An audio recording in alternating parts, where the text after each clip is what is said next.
So ఇందాక కల్కి movie చూడడం జరిగిందండి. సినిమా అంటారు భయ, అస్సలు ఓవరాల్గా తల్లి పిల్ల అంతా చూడొచ్చు సినిమా. ప్రభాస్ గారిని మళ్ళీ ఒక 10 ఏళ్ళు తొక్కాలి, కెమెరాలు తీసుకొని మళ్ళీ ఒక 10 ఏళ్ళు తొక్కితే మళ్ళీ ఇలాంటి ఒక 2000 కోట్ల మూవీ అనేటువంటి వచ్చేస్తుంది. డైరెక్టర్ ఎవరో తెలియదు కానీ, డైరెక్టర్ తెలియదు కానీ బాహుబలి అమ్మ మొగుడు తయారైపోయినాడు. What direction bro.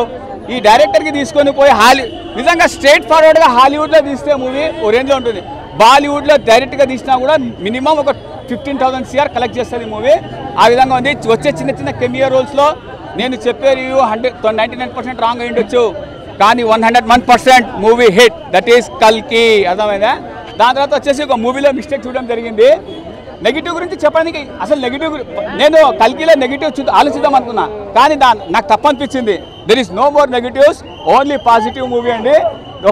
దాని తర్వాత వచ్చి ఒక మిస్టేక్, ప్రభాస్ గారి యొక్క కాలు ఇరుక్కొని పోతుంది. ఆ కాలు ఎట్లా తీసుకున్నాడని చెప్పలేదు. 20th సెంచరీలో అమితాబ్ బచ్చన్ ఎవడన్నా వాడాడు అనంటే ఈ డైరెక్టర్.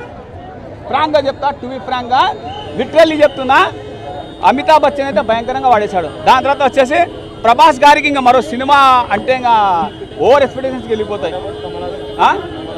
కమల్ హాసన్ చెప్పాలంటే నెక్స్ట్ పార్ట్లో చెప్తా. ఓకేనా? ఓకే చెప్పేసి. ఇండియన్ సినిమా చరిత్రలో నిలిచిపోయి సువర్ణ అక్షరాలతో ఒక పేజ్ కంప్లీట్గా కల్కికి కేటాయించబడుతుంది. ఎందుకంటే ఇండియన్ సినిమా అనేది అప్పట్లో బాహుబలికి ముందు, బాహుబలి తర్వాత అని చెప్పుకునేవాళ్ళు. ఇప్పుడు ప్రపంచంలో ఇండియన్ సినిమా అంటే కల్కికి ముందు, కల్కికి తర్వాత అని చెప్పుకునే రోజులు వచ్చాయి. హాలీవుడ్ సినిమా బ్లాస్ట్ అవ్వబోతుంది. ఇండియన్ సినిమా ఊపిరి పీల్చుకో, నీ రికార్డులు ప్రపంచం మొత్తము కొనియాడబోతున్నాయి. ప్రపంచంలో ఇండియన్ సినిమా జెండాని ఎక్కడ చూసినా Indian cinema, pride of Indian cinema. ప్రతి ఒక్క ఇండియన్ సినిమా అంటే తొడ కొట్టి మీసం తిప్పి ప్రపంచంలో ఎక్కడైనా జైకథం ఎగరవేయవచ్చు. అసలు సెకండ్ హాఫ్ ఏందన్నా, అసలు ప్రతి ఒక్క సీను, ప్రతి ఒక్క ఫ్రేము క్లైమాక్స్ లాగా ఉంటుంది. అసలు ప్రతి ఒక్కరి ఫ్యూజులు పగిలిపోతాయి, ఫిలమెంట్స్ రాలిపోతాయి. అసలు బ్రెయిన్లు ఎక్స్పోర్ట్ అయ్యి ఎంతమంది జనాలు, ఎంతమంది ఇండియన్ పీపుల్ ఐసీయూకి వెళ్తారనేది తెలియదు. నాగి ప్రపంచం సృష్టించారన్న. అసలు amazing performance of Amitabh Bachchan, Kamal Haasan, ఇంతమంది లెజెండ్స్తో ఒక భారీ కటౌట్తో సినిమా తీస్తే అది భయంకరమైన స్ట్రాంగ్ కాంటెంట్.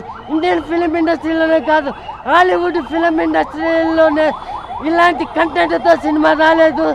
ప్రపంచం మొత్తం సినిమా ఉన్నంత కాలం గుర్తుపెట్టుకునే అపూర్వమైన భారతీయ cinema, never before seen Indian cinema జయకేతన ప్రపంచానికి తెలియజేయబోతుంది.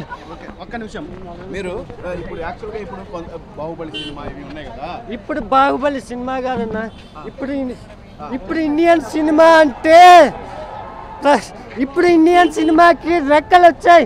ఇప్పటి వరకు మనం లాంగ్వేజ్ బారియర్స్ అని మన సినిమాని మనమే బంధించేసినాం. ఇప్పుడు అలా కాదు. మన సినిమాకి రాజమౌళి ఇండియాకి పరిచయం చేశాడు. ఇండియాని బ్యారియర్స్ని ట్రిపుల్-ఆర్తో ఇండియన్ సినిమాని ఓ లెవెల్లో తీసుకెళ్ళాడు.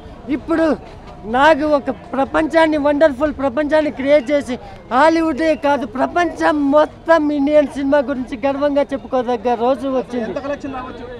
అసలు సినిమాని ఊహకందని రేంజ్లో ఉంటాయి కలెక్షన్స్, అసలు ఊహకందని రేంజ్లో ఉంటాయి. అసలు బాక్స్ ఆఫీసే ఊహించలేని కలెక్షన్స్ రాబట్టబోతుంది. అసలు ఏ ట్రేడ్ పండితుకి అర్థం కాని కలెక్షన్స్ రాబోతున్నాయి. అసలు బాక్స్ ఆఫీస్ పండితులు హాలీవుడ్ వాళ్ళకి అర్థం కాలేదు ఈ సినిమా ఏ రేంజ్లో ఉండబోతుంది.